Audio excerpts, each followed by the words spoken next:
এত সুন্দর জায়গা আর এত সুন্দর ভিউটা ভীষণ সুন্দর। সত্যি ভালো ভালো ক্যামেরা থাকলে কিন্তু অনেক সুন্দরভাবে ভিডিও করা যায়। আর যাই হোক যতটা পেরেছি সেভাবে করেছি। এই দেখো ব্রিজটা একদম খালি হয়ে গেছে, কারণ এখন রাত হয়ে গেছে, তো ওই পাশটাতে এখন আর লোক নেই। যত লোক আছে সব এখানে চলে এসছে, এখন সব এখানে খাওয়া দাওয়া করবে। এই জায়গাটা কিন্তু অনেকটা জায়গা নিয়ে, একপাশে বাজার বসে, একপাশে ঘোরার জন্য, ওপাশে আবার ডাবের জল টল এসব পাবে, যেমন ঠান্ডা ঠান্ডা জিনিস সব ওপাশে পাবে, ফুচকা আরও কী সব ফাস্টফুড ওপাশে পেয়ে যাবে। আর এই পাশে কিন্তু বাজারে বসে, যেমন ফুলের গাছ, সবজি, তারপরে খাওয়া দাওয়া সব কিছুই এই পাশেই হয়।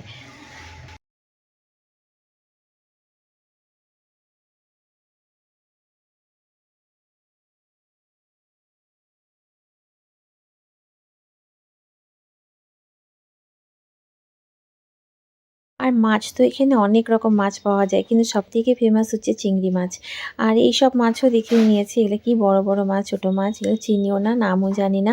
যাই হোক বন্ধুরা, তোমাদেরকে দেখিয়ে দিলাম। তোমরা যদি চিনে থাকো, তোমাদের কেমন লাগলো অবশ্যই কমেন্ট করে জানাবে। আমার ব্লগ ভিডিওটি তোমাদের ভালো লেগে থাকে, একটা কমেন্ট করলে কিন্তু অনেকটা উৎসাহ বাড়ে ভিডিও বানানোর জন্য। তাই অবশ্যই একটা কমেন্ট করো, পারলে একটা সাবস্ক্রাইব করে দিও। দেখো অনেক দোকান বসছে, সব দোকানে প্রায় একই রকম জিনিস, সব ঘুরে ঘুরে দেখলাম।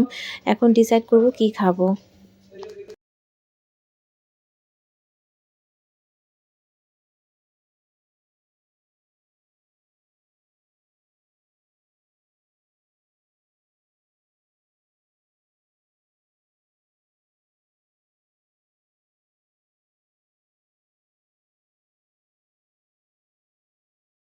কি খাবো ভেবে চাউমিন খেয়ে নিলাম, আর চাউমিনটা সত্যি খুব টেস্টি ছিল। দেখো শুধু আমি নয়, এরাও কিন্তু ভিডিও বানাচ্ছে মাছগুলোর।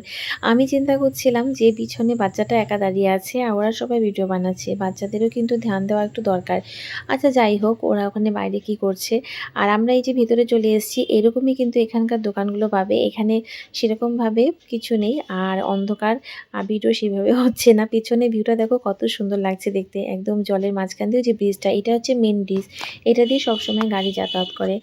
আর এই যে আমরা এখানে বসছি, চাউমিন খেয়ে নিয়েছি, ভীষণ টেস্টি ছিল চাউমিনটা, সত্যি খুব ভালো ছিল। আর সে খেয়েছি সন্ধ্যাবেলা, এখন আধা রাস্তা আমরা চলে এসেছি। আসার পরে এখন প্রায় 9টা বেজে গেছে, কারণ ওখানে খাওয়া দাওয়া করতে চাটা খেলাম, করলাম একটু, আর একটু ঘুরলাম, তাতে দেরি হয়ে গেল। আর এখন প্রায় 9টা বাজে, তো আবারও খিদে পেয়ে গেছে। তো ফাস্টফুডের দোকান এখানে খুঁজছিলাম, তো আমাদের যে ড্রাইভার দাদা আছে সে বললো যে এখানে পাওয়া যায়, তো এখানে ও গেছে দেখতে। ততক্ষণ আমরা গাড়িতে ওয়েট করছি। সত্যি এখন খুব ঠান্ডা লাগছে, কিন্তু মানে এতক্ষণ ঠান্ডাটা বোঝা যাচ্ছিল না, এখন ঠান্ডা লাগছে। তো উপরে জ্যাকেট পরে নিয়েছি।